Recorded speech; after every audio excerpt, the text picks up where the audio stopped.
Ichigo, Orihime, and Chad are stunned to see Uryu standing with the Stern Ritter at the Gate of the Sun. Before they can process this, Jugram Hashwalth steps in, telling Uryu he must kill them to prove his loyalty. He then reveals his ability to see the future, which freaks Ichigo out, especially with those creepy triple-pupiled eyes. Uryu activates his Quincy powers, and a fast-paced battle ensues. Ichigo leaps into action with his Shikai, but Uryu blocks him and pulls out a Seila Schneider.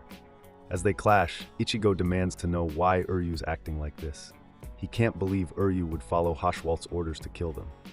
Meanwhile, flashbacks show Uryu's past with his family and his growing mistrust of Yhwach, who used the cruel Auswählen to take Quincy lives and powers to heal from a past war. Uryu remembers his late grandfather's words about protecting the Quincy pride and stopping Yhwach when the time comes.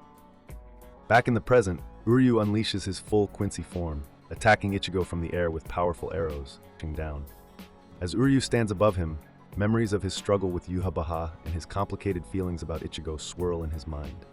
Ichigo fires a quick Getsuga Tensho at Uryu's feet, leaps into the air, and uses a fully powered blast to destroy part of the castle.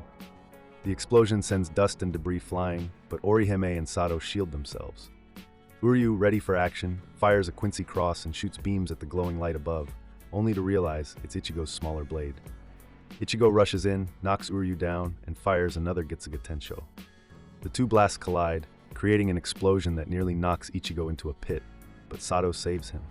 Meanwhile, at Yhwach's throne, Lil Tato, Giselle, and their zombified comrades approach, with Giselle tossing aside a severed head.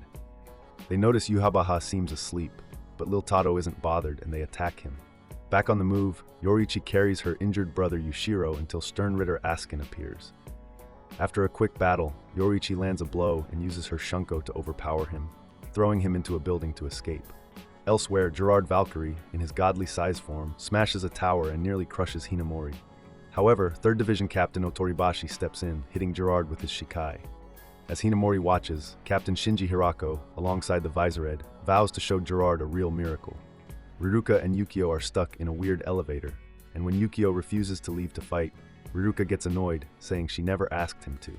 He points out they can't do much outside, but Riruka knows that. She also figures Yukio wants to keep their promise to Ichigo, but before they can talk more, they end up in front of Kukaku's house outside Seirete. Suddenly, golden projectiles rain down, crashing into the Seirete and sending the Shinigami into a panic.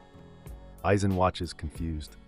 After the explosions stop, golden flamingo-like birds, remnants of Lil Baro, start blasting energy beams at the Shinigami. One beam destroys a Shinigami's head, but when one bird charges a stronger beam, it gets sliced in half by none other than Lieutenant Izuru Kira, who's standing with a big hole in his side and his Shikai ready.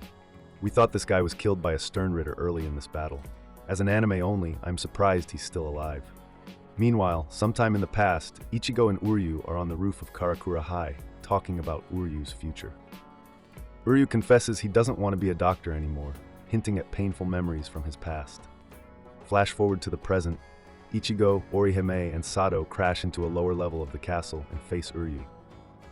Ichigo demands an explanation for Uryu's betrayal, promising to fight him if he doesn't like the reason. Uryu reveals he joined the Quincy because he has a Sun Key, which allows instant travel between realms, and he's planning to fight Yhwach alone. Ichigo gets frustrated, but Uryu insists there's no way to defeat Yhwach together. Ichigo demands to know why it has to be him, and Uryu explains it's because only he, with his Soken and Katagiri blood, can do it. He hands Ichigo the Sun Key, urges him to hurry, and tells him to go before Hashwalth notices. But just as they're about to leave, Hashwalth shows up, revealing he already knows Uryu's plan and that he destroyed the Gate of the Sun. He warns them he'll finish things before Yhwach wakes up. Ichigo wants to fight, but Uryu drops a bombshell. Hashwalth has been swapping powers with Yhwach while he sleeps. Uryu explains Yhwach doesn't have the Almighty right now, and he's at the top of Warwelt, so this is the best time to defeat him. Ichigo's surprised, thinking they should team up, but Uryu insists he go on without him. As Ichigo runs off, Hashwalth just watches, telling Uryu they'll all die anyway. Uryu pulls out his Heiligbogen, saying the future can be changed, and points out that Hashwalth's surprise shows he didn't see this coming. The two face off, with Hashwalth furious.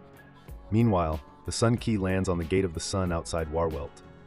Ryukin and Isshin are surprised it still works, but they both admit they're thankful Soken brought it along. They chat about their past as Ichigo and his friends race toward the throne room.